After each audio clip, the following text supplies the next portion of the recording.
Nah, gitu.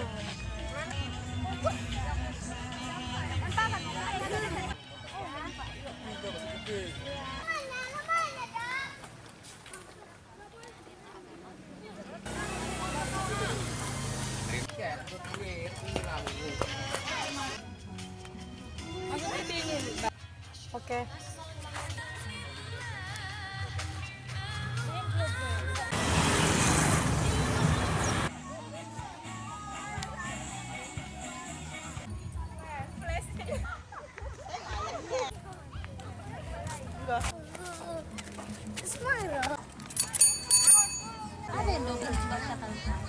Ini baru pertama kali.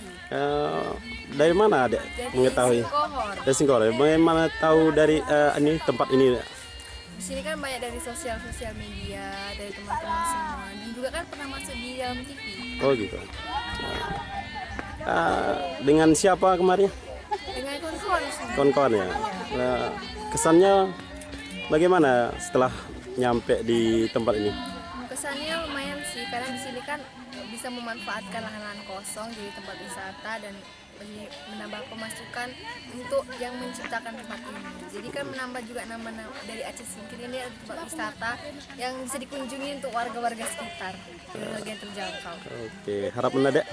Harapannya semoga kedepannya semua masyarakat lebih bisa memanfaatkan lahan-lahan di sekitar rumahnya untuk jadi sekedar tempat menanam ataupun seperti tempat-tempat bunga ini.